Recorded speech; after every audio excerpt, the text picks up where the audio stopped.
What is up, everyone? Brandon First, aka First Report, representing the First Off the Bench podcast network. Everyone comes off the bench. We are first, and folks, it is time for the In the Paint podcast, and quite possibly, I don't want to demean any of our other podcasts we do with In the Paint, but this is the most important podcast as we have officially survived the regular season. We have our 68 participants, 68 pairs of dance shoes, or at least times that by 2. I'm not going to do that math off the top of my head, but there are 68 teams getting ready to dance. Everyone's got a ticket. Everyone feels they have a chance to be the last team standing. And we are going to break it down. Of course, when I say we, I mean myself and my friend and co-host, Raider Jim Martinez. You can find Mr. Martinez at Raider Jim 1090. How you doing tonight, sir? Hey, I'm doing great. Sun's out, perfect time of year. Baseball starting, real soon here, inside 12 hours now. Yep. What can we say? The music is finally going to start. Seems like we just started talking about how are all the holiday conference tournaments going to play out? Kind of like when we talk about football. Next thing you know, playoffs, Super Bowl, and here we are. Here we are. All of a sudden, it's going to be time to dance, and I can't wait. Amen. And, for me, I talked about, I think last week in terms of, there's already a lot of talk about expanding the tournament. I think it's perfect where it is. So I'm kind of looking at this going, this might be the last 2 or 3 years of, getting these 68 teams or, 64 when Thursday morning tips off, with all due respect to the play-in games. For me, Thursday morning at 9:15 here on the Pacific, here in Pacific time zone. That's when March Madness starts. We do have, I think, Wagner's playing right now in that 16 versus 16 game. And then I think we have Virginia, Colorado State later. So we'll get to all of that. Obviously, all 4 brackets we will kind of dive into, just kind of our thoughts. But obviously, before we get to that, do have some housekeeping. Last time we talked, we kind of set the stage for the conference tournaments and things like that. And if you thought the regular season was wild, it's the old hold my beer scenario, because the conference tournaments were out of control. Start with the ACC, with NC State taking down the big dogs in the ACC, take down Duke, Virginia, and then finally North Carolina, a 1-seeded North Carolina, they take down in the ACC final. That was a 100% bid stealer. And NC State, they're dancing, they're getting in through that. And then the other part of it, I mean, there were so many. I think I saw 17 out of the 32 conferences, the 1 seeds did not make the final or did not win their conference tournament. That's incredible, especially for some of these smaller schools. You brought it up to me. We talked about the Ivy League, Harvard going down, and I misunderstood. It wasn't even in the final. It was in the semifinal. So that was one. And then in the A10 really jumped out to me. You had the semifinals of 5 versus 8 and 6 versus 7, just absolute pandemonium. I mean, I could go on and on, but I will say one of the funnier stories, or I don't know if it's funny, but we can look back on it now and kind of chuckle. What's going on at Long Beach State? And unfortunately, I meant to write the coach's name down, but pretty much end of the regular season, Long Beach State and the coach kind of say, hey, you know what? We're going to, agree to part ways when this is all said and done. And then those 49ers, the Long Beach State, they end up going on and winning the Big West. So the coach, technically unemployed, he will be coaching the Long Beach State 49ers. Just once again, just kind of the allure of college basketball and college athletics. And if I'm not mistaken, that is Dan Munson. Thank you. Yes. Former Gonzaga coach from 1998. Wow.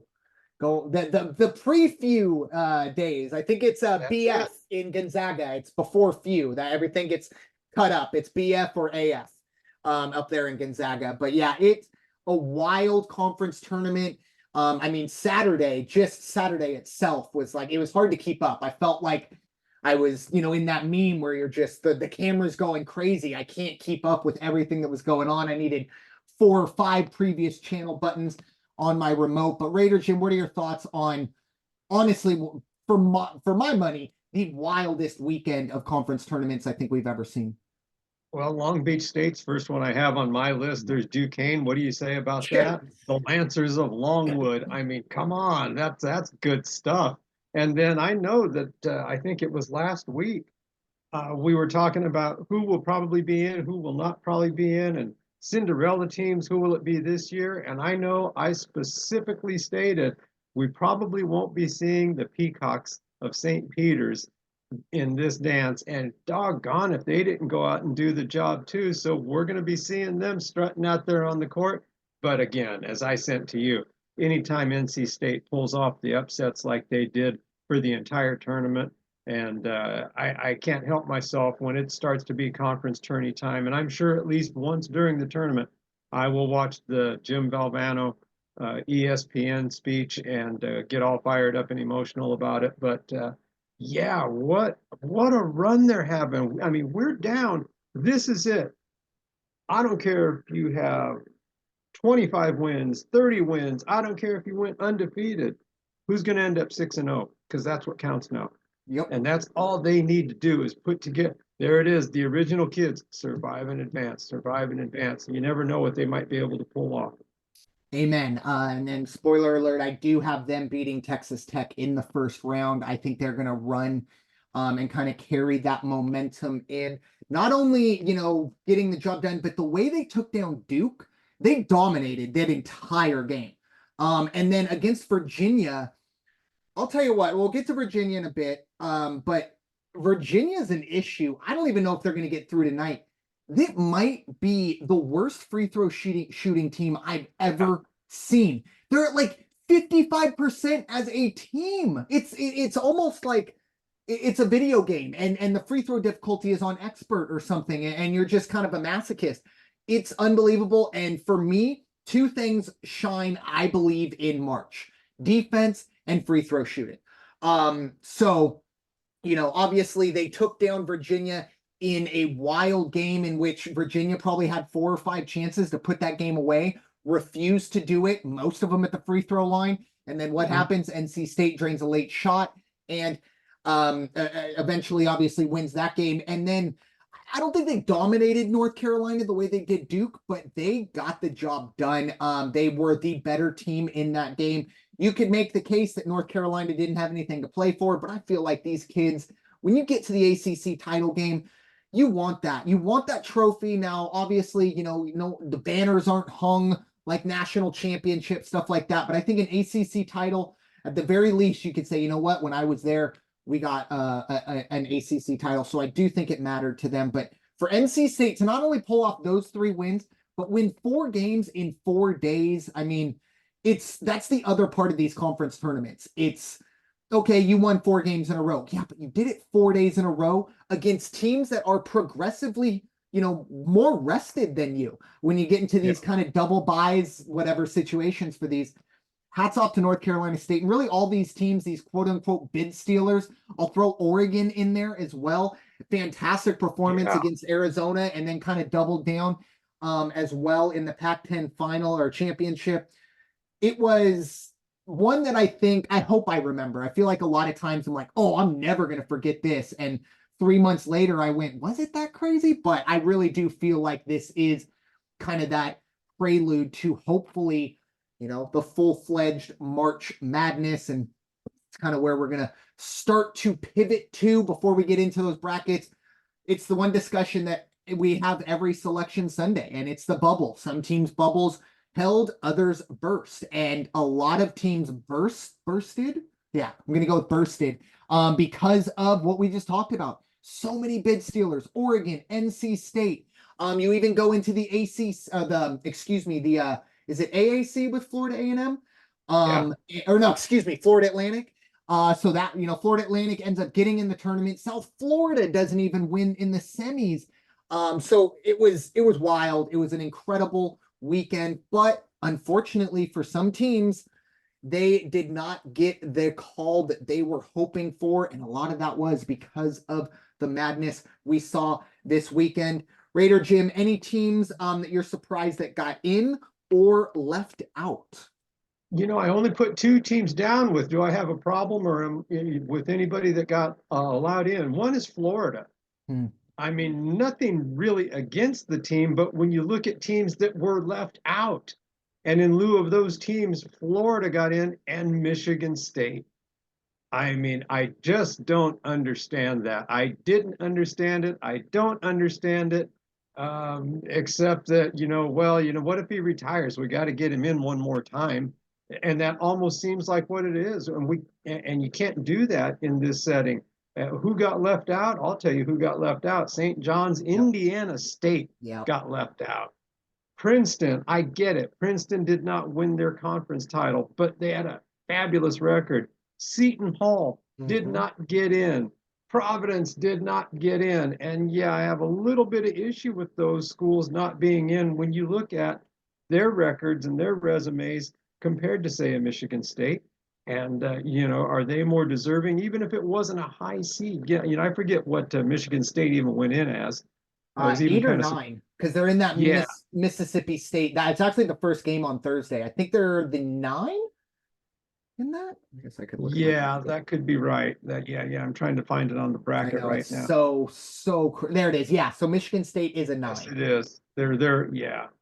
And I don't know. The committee has their job to do, and the talking heads get on, every periodically and say, well, this is what we're up against. And oh my gosh, we were up till 2 a.m. and well, maybe you need more sleep then, because some of these decisions just really made me scratch my head. And I will even say this, it was, I guess, a pleasant surprise, but for Gonzaga to go in as a 5, Yeah. I didn't think that was right. Mhm. I kept telling my son and I both agreed all, since the end of the West Coast Conference tournament, somewhere between 8 and 10. You'll Mhm. see Gonzaga in the tournament, they'll make it, but they're going to be an 8 to a 10. We were good with 8, 9, or 10. When they came up as a 5, it's almost a little bit of disrespect to St. Mary's, Yeah, because it's and yeah, in a sense, no, but you're what do you right. do? Because St. Mary's, see, that's the hard part when so many teams. Yeah, St. Mary's also got 5, and that's kind of what you're Right. alluding to. They went, well, they did lose one game in the conference. They won the conference tournament, and the regular season of the WCC. And I'm glad you brought that up. I don't look, I think what we saw on Saturday and really with the conference tournaments, it put the committee in a very tough spot. There Oh, were a lot of huge. teams that they said, okay, I mean, by Sunday, I didn't even know what the bubble looked like anymore. It was like I didn't know what was going on because I couldn't even keep track of the teams that stole bids, let alone the teams that were still looking for bids. It was wild. But the one problem I would have is, as you brought up, some of the seating here.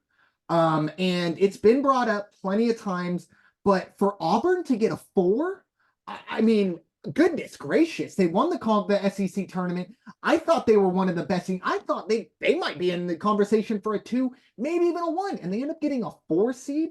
Unfortunately for San Diego State, and then kind of on that in that same Yeah. vein, for UAB to get a 12 seed. Once again, no disrespect to UAB, but I mean that was a team that needed to sneak their way in.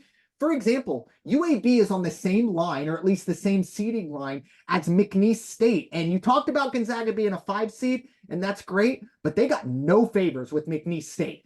That is a really good basketball team.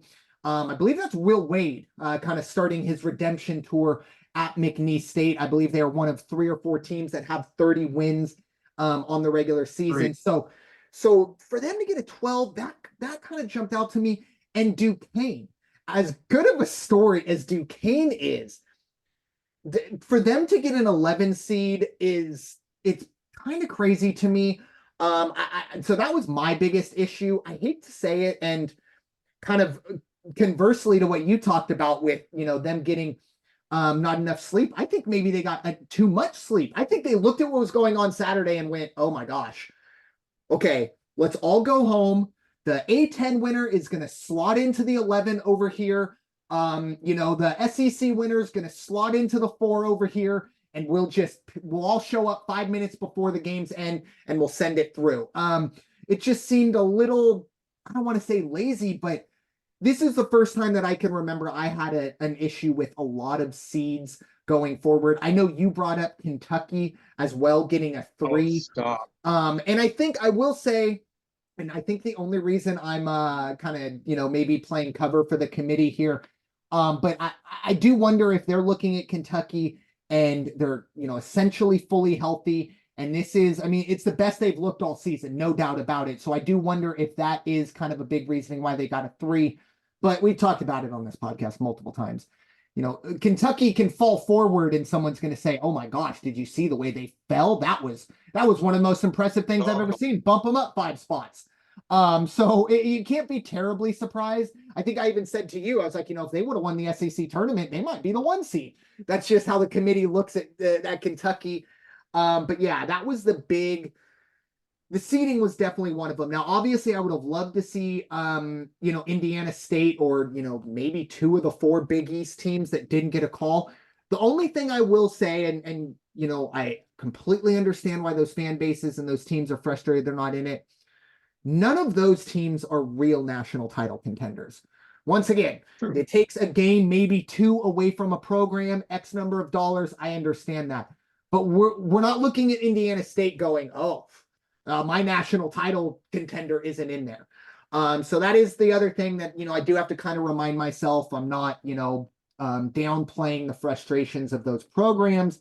However, I think as a whole, as a college basketball fan, you kind of look at it, maybe yell at the cloud for a few minutes and then get back to the brackets, because at the end of the day, it's set. All right. You might disagree with it, but nothing's going to change in the next 48 hours. But I do have one kind of follow-up question for you, Raider Jim. A lot of talk coming out of the Big East, and not just from St. John's. I've heard it from Providence head coach as well, multiple others. Did the Big East get screwed? A little bit. I think a little bit. Yeah. I'll leave it at that. But yeah. Like I say, I look at St. John's, I look at Providence, and you just really, man, what more did they have to do? Mm-hmm. And you slide in Michigan State. Mm-hmm. I think what we're seeing is the committee throwing down the gauntlet and saying, we want you to play as hard of a non-conference schedule as possible, regardless of what your conference looks like internally. Because we saw a lot of teams, North Carolina, and I also do believe Gonzaga as well. The reason they got such a high seed is because of their non-conference schedule. Now, Gonzaga is a little bit of an anomaly because they kind of have to schedule tough to be taken seriously, because a lot of people kind of forget about them for the last 2 months of the season, unless they play a St. Mary's or a big time school. But for Gonzaga in, I want to say February, maybe even late January, to go to Lexington and get that win, I think that was probably a huge reason why they jumped up 1 or 2. And look, if you look at what the Big East did in non-conference, they didn't schedule tough. And I understand why you're going through a gauntlet that is the Big East. But I do wonder if now, like I said, the committee has shown this year that, look, we want you to schedule non-conference games, make it competitive non-conference games. But at the end of the day, like I said, I don't think it matters for a whole. Obviously for St. John's, obviously for Providence, and Seton Hall, of course it matters monetarily and for that fan base. Like I said, maybe we lost 1 Sweet 16 team. Maybe. That's it.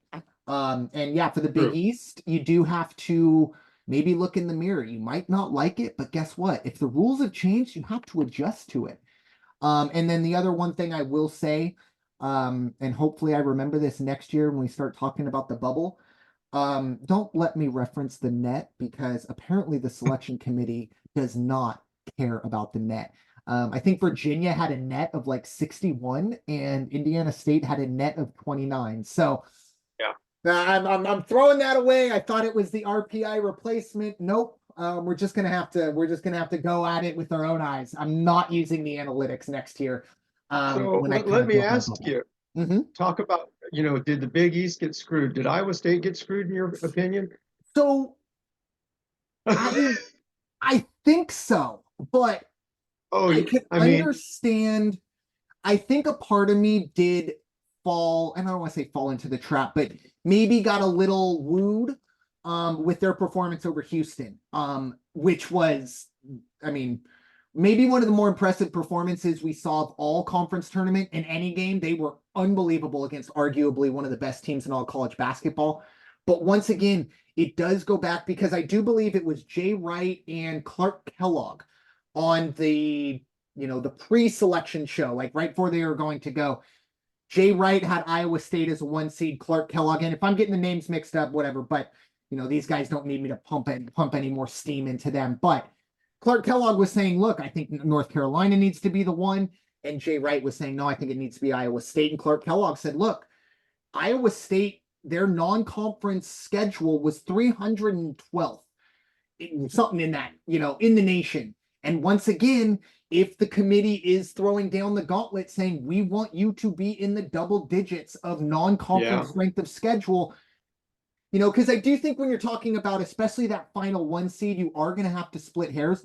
Now, what's very interesting is when this is all kind of laid out, as opposed to you're seeded this or that, when you just lay them out 1 through 68, I believe this puts Iowa State at like a 7 because UConn is the number 1 overall seed. They can't have the number overall 5 seed. So you're telling me that Iowa State is not even the best 2 seed.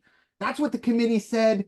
So I think Iowa State, UConn, that is we'll get to the brackets. That's just kind of the region of death, if you will. But if we get that final or that regional final, that's going to be a lot of fun.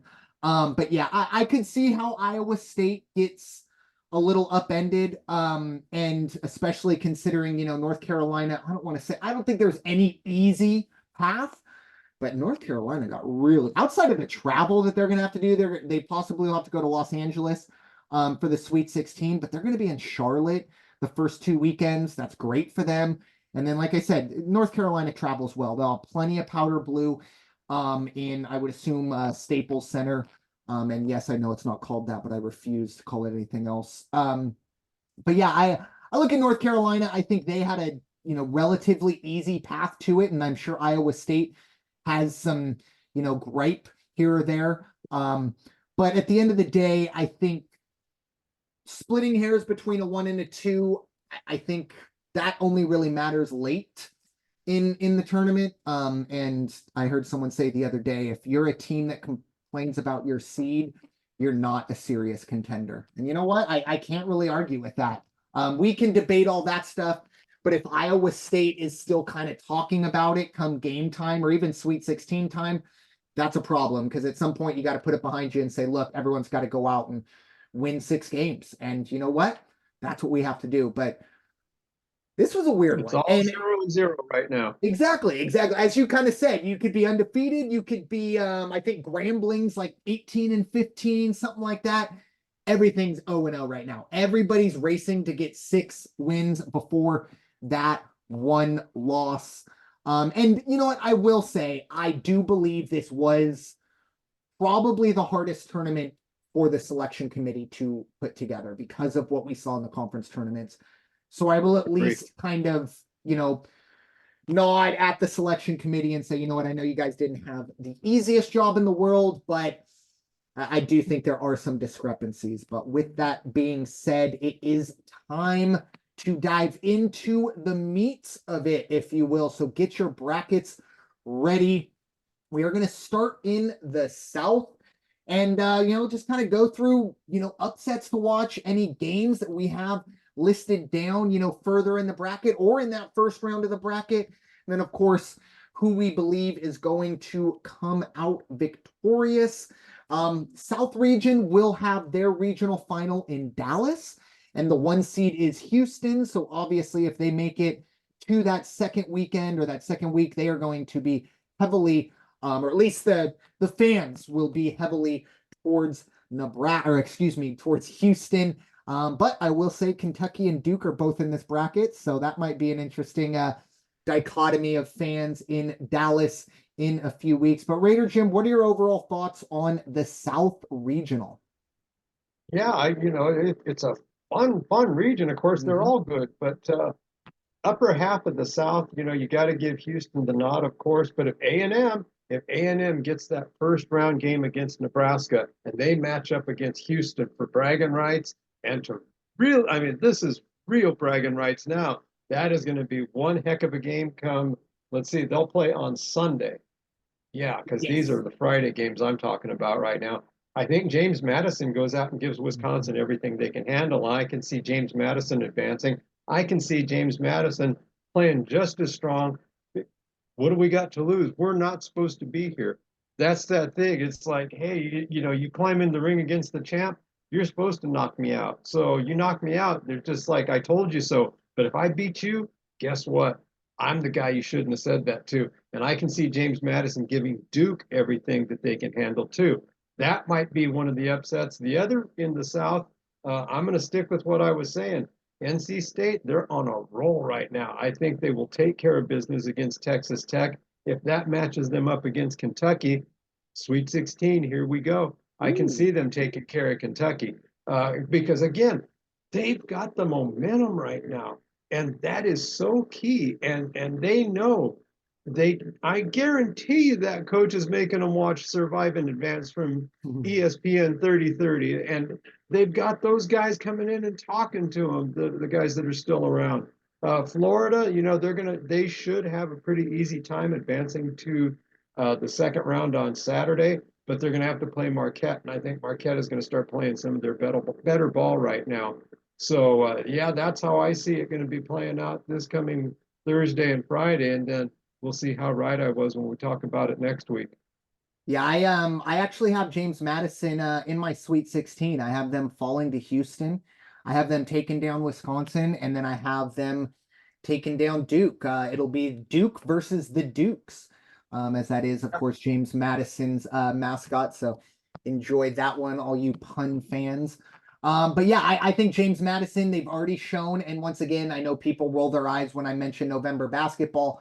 Um, but look, James Madison knows how to beat a blue blood. They've already taken down Michigan State, no matter what you think about that school. Still very talented, probably more talent than James Madison has. They were still able to get the job done. I think this is just a well-coached team, and they've essentially kind of been, for the last month, they know they've needed to kind of handle their side of things, and they were one of the few, mid-major kind of powers. They're not really a power, but mid-major contender that actually went out and handled their business in their conference tournament. So I do like James Madison to go through. Um, excuse me. We already of course mentioned NC State. I think they take down Texas Tech. And one thing I will say, every year that we've done the play-in tournament or the play-in games, one of the 10 or 11 play-in teams has won a first round game. I mean, I think we've had two go all the way to the final four. I'm not calling my shot here, but I do like Boise to not only get by Colorado, but I think they get the job done over Florida as well. You kind of talked about how Florida kind of in as a 7 seed, like wow, they weren't even on the bubble apparently, like and the super bubble, which it turned into. Um, Yeah. excuse me. But yeah, I do see that. But you know what? For me, just the way this bracket lined up, I'm very high on Marquette. However, I've just seen them be way too inconsistent for me to put all the way into the Final Four. For Houston, offensively, I've seen a good amount of Houston basketball, but I've also seen some just bad offense. And as a San Diego State fan, I can relate to bad offenses. And obviously last year, San Diego State all the way to the national title game. But there are times where Houston just, despite all that talent, and as crazy as it is, I have the Wildcats of Kentucky coming out of here. I just think that the Kentucky is moving in the right direction. Reed Shepherd coming off of the bench is kind of like a cheat code. He's I think he just won freshman of the year, or at least one of the freshmen of the year. I know there's all kinds of awards, but one of them he just got, and that's coming off the bench. I think he still averages 5 or 6 assists a game. I've just been impressed with the way Kentucky's playing, and nothing in this region really jumps out to me. Obviously, Houston is a very good basketball team. But once again, Marquette, not fully sold on them. Duke, really haven't been sold on them for quite some time. And there's a lot of opening here. Now, this kind of, shoots a hole in my Final Four pick. But keep an eye on Oakland. That's going to be an interesting matchup against Kentucky because Oakland wants to smother the ball. They want to turn it into a ground and pound game. And obviously, that is not what Kentucky wants to do. That game kind of reminds me a little bit of the San Diego State Alabama game last year. Obviously, different scenarios. It was a Sweet 16 game, a lot more talent in the San Diego State side than Oakland. No disrespect. But one of the favorite parts of March is seeing the kind of two different style teams matching up. And at the end of the day, I have massive questions about the way the SEC plays defense. As I brought up, the defense and free throws are the two things I really do like to see in March Madness. Not a whole lot of defense in the SEC, which is great during conference play, but how does that go forward? But and then the game that I'm really excited for that I know is going to happen, and you kind of brought it up, is Nebraska Texas A&M. That kind of weird little, Houston more than likely will be waiting. It's like you have the new Big 12 team in Houston and two of the old Big 12. Because when the bracket first came out, I said, wait, you can't have two conference opponents. And then I went, wow, Brandon, Nebraska has been in the Big 10 for probably about 10 years, and Texas A&M has been in the SEC for about 5. So wake up. But two former rivals meeting up again, more than likely going to be taking on Houston in that Sunday matchup. But Texas A&M, Nebraska, it's going to be a really, really fun game. Moving on to the West, already kind of somewhat touched on the West. This is the bracket. As I said, the Sweet 16 and Elite 8 will be held in Los Angeles. The 1 seed here is North Carolina, and then Arizona is the 2 seed. Raider Jim, what are your thoughts? The West Regional. Now, here we go. I'm going to have two brackets, and in one of them, I guarantee you, I'm going to have North Carolina moving on to the games on, what are they going to play? Saturday. They will play Saturday then if they win their opening round. And as much as I bitched about them getting the nod, the sentimental nod, Michigan State takes North Carolina out on Saturday and advances to the Sweet 16. Because it's Izzo, and he's got the way to coach his kids, and he's got the way to get in their heads and say, hey, we just got to win Thursday. Hey, we just got to win Saturday. And he's going to be able to do that, I think. It's going to be a great game if that plays out, if they can get past, they're playing Mississippi State, is that correct? Yes. I should put my glasses on and then I can see it. So that round, that's the way I think it's going to work out. And as much as I support the West Coast Conference, don't be surprised if them antelopes from Grand Canyon don't come out and do what they did to San Diego State earlier in the season. 2023, when they came out and they took care of business against a very good San Diego State basketball team. Most people would have said that should have been an easy walk for San Diego State, who are now a 5 seed. So guess what? Grand Canyon's already played against that caliber of team. And I think they can go out there and give a real competitive game to Randy Bennett and the boys.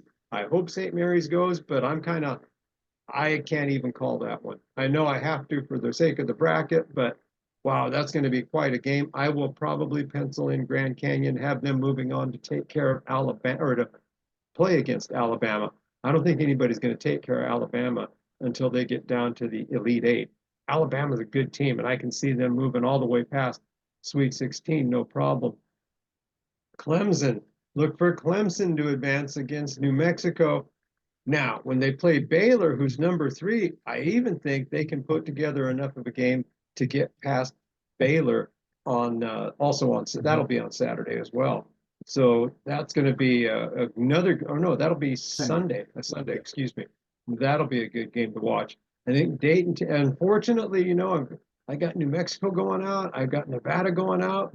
They got some bad draws here. Clemson's a tough team. Dayton's a tough team. And Arizona going against Long Beach.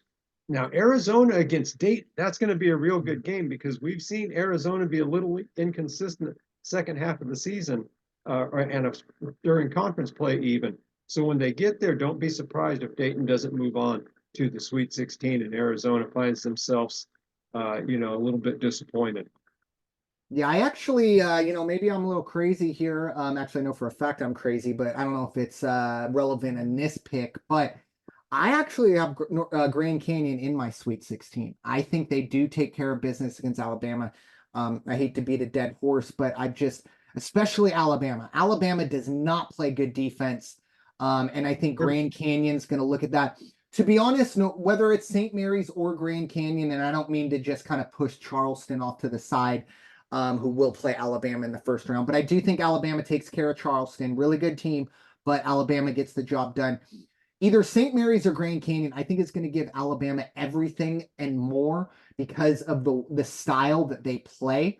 And let's be honest, look, Alabama, whether they like it or not, guaranteed they're going to look past either Grand Canyon or St. Mary's. Because guess what? Most of those players and people in that program, the only reason they know Grand Canyon University is in Arizona is because guess what? That's where the Grand Canyon is. I guarantee you they couldn't tell you where St. Mary's is. Maybe they could give you California, but they're not going to give you Moraga. So I do think it's just human nature that, they might look past them. And those are two really, really good teams that play really good offensive basketball. And if that does turn into a shootout, Alabama hasn't won a whole lot of those, one-on-one shootout type things. So I do like Grand Canyon there. I actually have Arizona coming out of this bracket. I think the draw that Arizona has, first of all, more than likely they're going to now this is assuming they get through the first weekend and get to Los Angeles, but they're going to be the crowd favorite, if you will. There's going to be a lot of Arizona fans in LA for that game. And I know North Carolina and I know Alabama travel, even Baylor travels as well. But I just think Arizona is going to have that home court advantage more than others. I do like New Mexico to take down Clemson, and I don't have Nevada getting through. And it's kind of ironic, you hear some people from the Mountain West, they're complaining. And I went, why? How is anybody in the Mountain West complaining? We just got 6 teams in. Oh, where they were underseeded. I'm looking around going, goodness gracious. 3 or 4 years ago, we were knife fighting to get 3 teams in the tournament, and now we're complaining because some of these teams got double-digit seeds. Everyone just pump your brakes. It's kind of like San Diego State. Some of the San Diego State fans, oh, they're only a 5 seed. Well, they were in the national title game last year. That was the exception rather than the rule. Calm down. Like you're just going to be miserable for the rest of your life if you expect New Mexico and these teams to get 4, 5, and 6s. It's just not the way it's going to go. 6 teams in is an incredible achievement. And guess what? Yeah, probably not everyone's making it to the Sweet 16, and that's okay. And I don't have a Mountain West team in the Sweet 16. Just throwing it out there. But I do think the one game that will jump out to me will be the Sweet 16 game. I think you might have already mentioned it. Baylor, Arizona. 2 full-fledged national title contenders, 2 teams that you have to take very seriously. It's going to be an incredible game. I cannot wait for that one. If we get there, obviously the Madness may have something to say about that. But just a lot of athleticism, and we shall see how Arizona kind of takes it all down. I do have, like I said, I have them winning this region. I like the way they're playing, and I know they maybe didn't play great against Oregon, but this is a team, and I'm still going to bring it up once again. I know it's November basketball, but this is a team that went to Cameron and took care of Duke. It wasn't a Champions Classic at Madison Square Garden or even Charlotte. No, they went to the Cameron Crazies and shut them up. And I think that is something I think they carry over in the tournament. And like I said, they're going to have the fan vote, or at least the bipartisan agreement on them if they do make it to Los Angeles. Moving on to our third of 4 regions. It is the Midwest region. And of course, I kind of put these. We got Gonzaga in this regional. So before you kind of give us your thoughts on the Midwest as a whole, Raider Jim, just your thoughts on Gonzaga's kind of path, if you will. Yeah, like I say, what I really appreciate about Mark Few and the whole Gonzaga program, right after the holidays, it seems like we were talking about, there was so much in the press. Uh-oh, is Gonzaga's run done? Are we not going to see them dancing this year? Uh-oh, there's trouble in Spokane. And then they put together that great run, including the game you alluded to when they went into Kentucky and took care of business. And now here we are, a 5 seed. I still think that's a little too high. I think they should have been, again, somewhere between 8 and 10. But, whatever the committee, I guess the committee just like you said, maybe they got too much sleep. Yeah. But anyway, so as a number 5 going up against McNeese State, Gonzaga is primed right now. They are primed because that's all they've been hearing is, oh, they're not going to make it. They're not going to make it. Oh, they shouldn't this. Oh, they shouldn't that. Now all the press is, oh, but they got to play McNeese. Their run's over. McNeese has won 30 games. McNeese has won 30 games. They've won 30 games. Gonzaga has struggled. And all I have to say is look at how many of the 30 wins came against quad 1 teams. Mm-hmm. That would be 0. 0. What was their quad 1 team record? That would be 0-0. They didn't even play a quad 1 team. Most of their wins are in the quad 3, quad 4, which is not, I mean, hey, they still won 30 games. But if you look at the people they beat, they can say, yeah, but we beat Michigan. Michigan won 8 games all year. I wouldn't brag about it. So, you know, but again, good for Gonzaga because all the pressure is not on them. Now it's like everybody just assumes everybody's writing in McNeese. I only saw 1 or 2 of the broadcasters either on ESPN or CBS say, ain't going to work that way. Hate to tell everybody it's not going to work that way. But 24 years in the tournament, you know, again, congratulations to the Gonzaga program. I am penciling them to move on. Purdue's going to move on. TCU, I think, as a 9, is still going to take care of business against Utah State, but then they have to get past Purdue. And then that means Gonzaga will match up. What did I say last week? We can only hope that maybe it would match up where if they can get through their first round, they will play Kansas in the second round. And that's what it would be, except I don't know that Kansas is going to get past Samford. Kansas is so beat up right now. They don't have a strong bench. They don't have strong starters right now, just by virtue of being so physically banged up. I'm sure they'll play well, but if they have to go in and play against a Gonzaga team that's, you know, getting their feet back under them again, that could be a pretty good game come Saturday afternoon. South Carolina, I think they're going to put an end to Oregon. Creighton's got a great lineup right now. Mm-hmm. Creighton's got a great draw. I mean, they go from Akron to either Oregon or South Carolina, and then that would put them either against more than likely Texas or Tennessee, probably Tennessee. I think Tennessee's got a real strong team this year.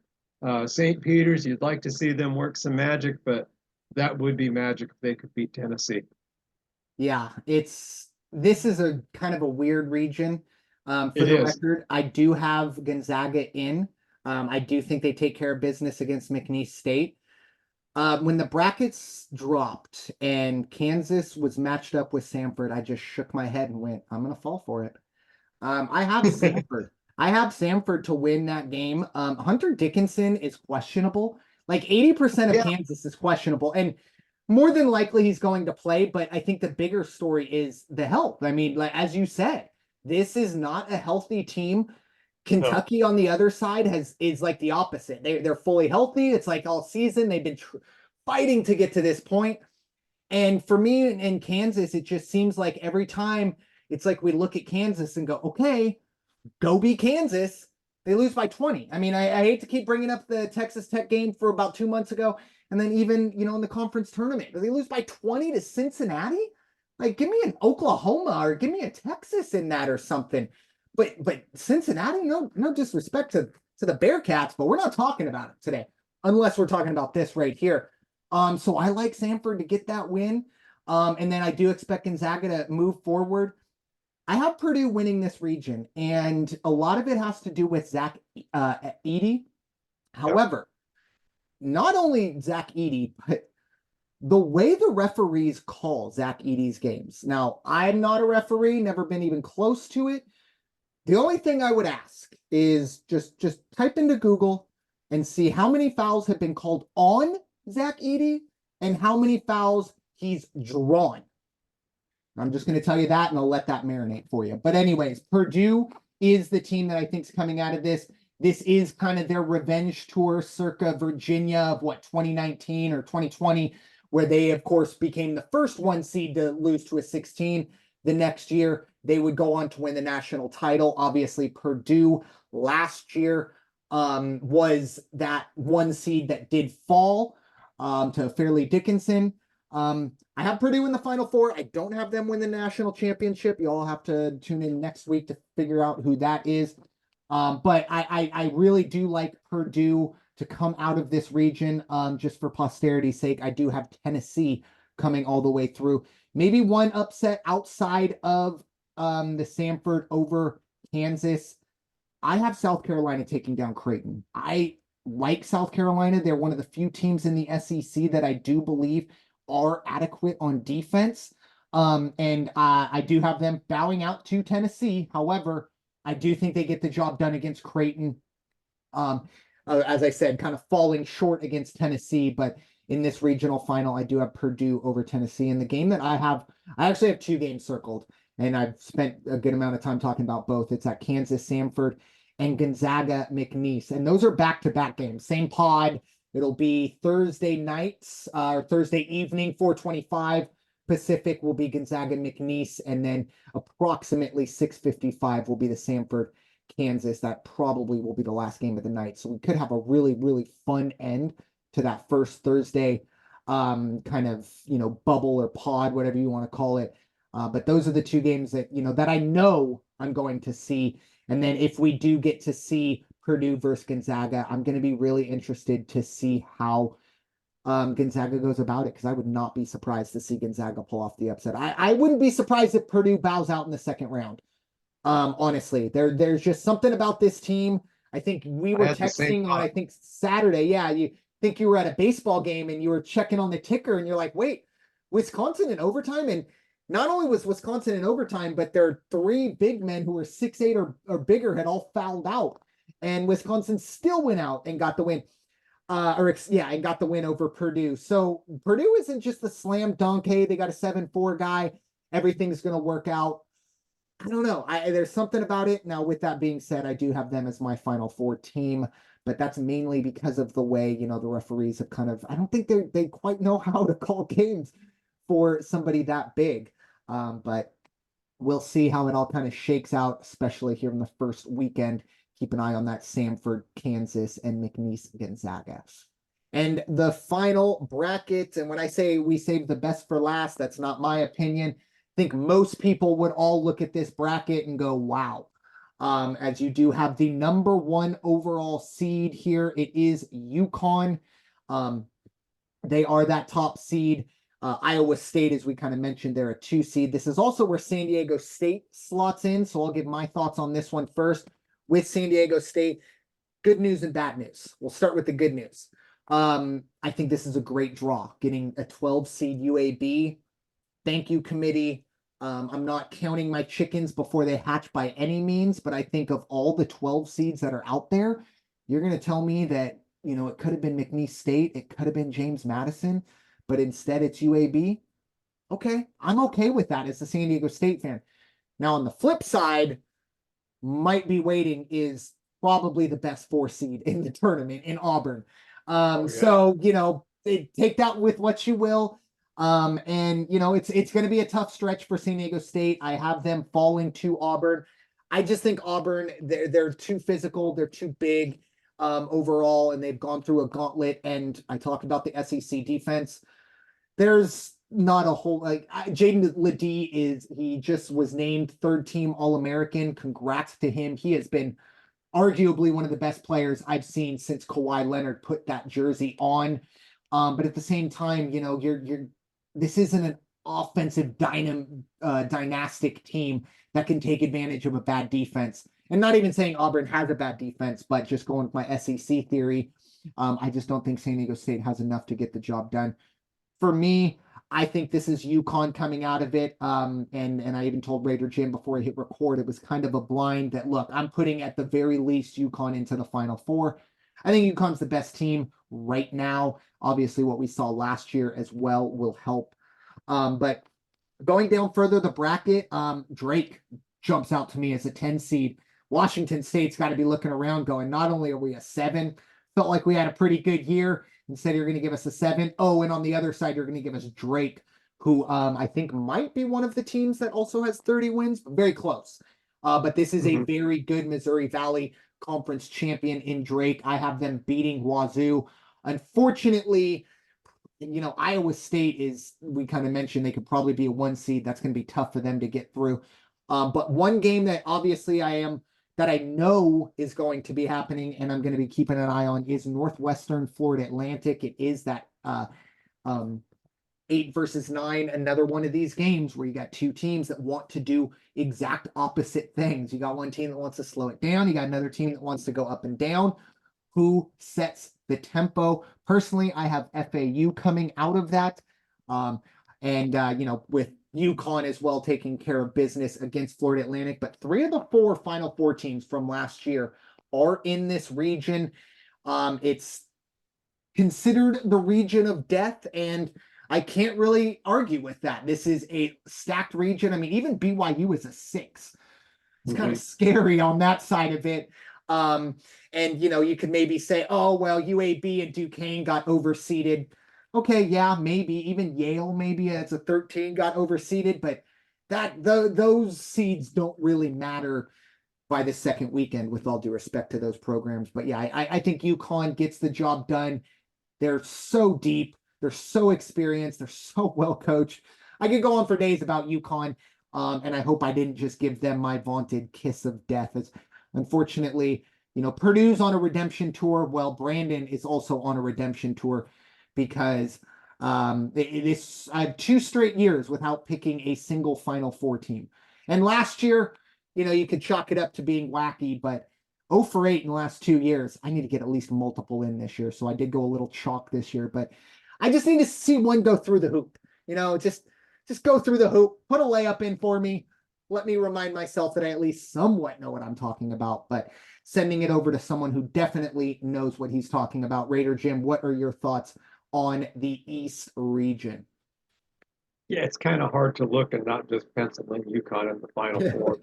I mean, that's just the way it's going to be. I think if there was going to be any upset at all, it would be real early and a real surprise. Like you, I think Florida Atlantic is going to take care of business against Northwestern. Who knows? That would be the upset. That would be the one that would kill everybody's brackets. And there's always one out there where it happens. And that would be it if they ended up somehow miraculously taking care of business against UConn. I doubt that they will, but if that matchup comes out, I still think it's UConn moves ahead. My only concern, and I don't know the program that well except for picking it up on the local sports, San Diego State. I have heard 2 different national broadcasters say they're good, but University of Alabama, if they can isolate the big man, Ladie, Yeah. they said if they can isolate him, if they can get him into early foul trouble, that's going to be a problem for San Diego State. You would be able to speak better to that than me. I just hope San Diego State gets out of that opening round, and then they're going to, we both agree, we're in agreement. You go up against Auburn, you got your work cut out for you. However, that's what happened to the Aztecs last year. There was at least 2 games where everybody, we thought, well, this is it. They're never going to go on again. Oh, this is it. They're not going to win again. And yet they did all the way to the national championship game. So anything can happen. Again, who's going to be 6-0 at the end of it? But Auburn, strong team. Like you said, probably the strongest 4 that's out there. They're a 4. Kansas is a 4. And I don't see equity in that right now. Not at all. BYU will take care of business against Duquesne. Illinois is going to take care of business against Morehead State. BYU could play a real tough game against Illinois when that happens, if that happens. And I wouldn't be surprised to see BYU move on that one because we got to put together 40 minutes of good basketball, kids, and we're on. Like you, I think Drake's going to come out and play a very, very strong game against Washington State. Much as I appreciate what the Washington State program has done, I think Drake is going to get that one. Unfortunately, their reward for that is getting to play against Iowa State, which I think that's the end of the road then. And then again, Iowa State then would move on and probably be playing either BYU or Illinois. I still think Iowa State's going to move on. Yeah, I have UConn taking down Iowa State in a game that I would love to see. And it's it's going to be interesting to see how this all breaks down. And just going back to kind of what you brought up with San Diego State, and that is the blueprint on beating San Diego State, is get Jaden Ledee into foul trouble. I believe it was the semifinal against Utah State. They got him, I think he picked up 2 fouls within the first 3 minutes. He had to sit down from pretty much the 17-minute mark to, I think they brought him in early at the 10-minute mark because they were down 15, and the Aztecs rebounded. He stayed out of foul trouble.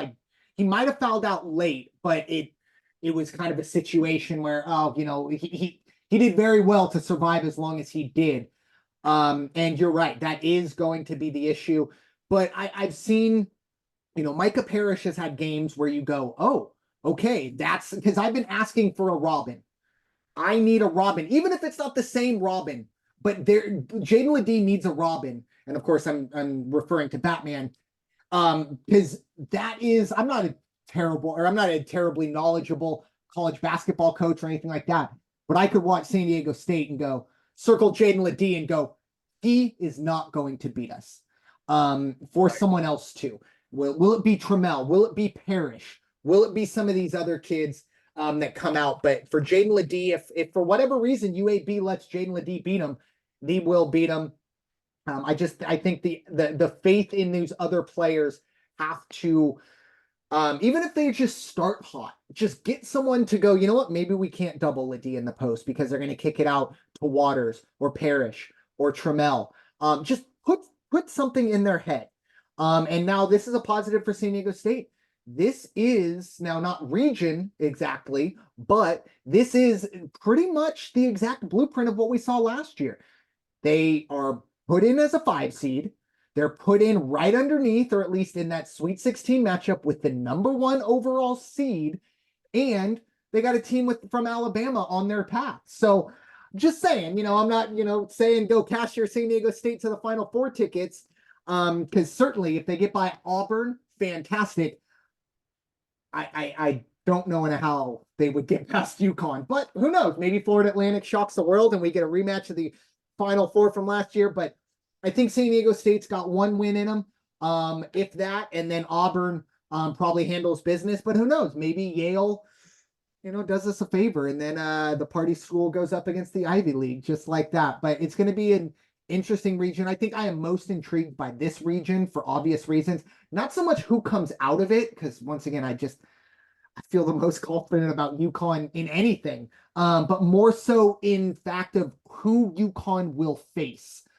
Because as much as I feel Iowa State is really good, I mentioned BYU, I mentioned Illinois, even Drake. If Drake has a day, they could go out and get the job done against Iowa State. And then what happens? So I think outside of UConn, it's more of a question of who are they going to face in the bottom half of the bracket.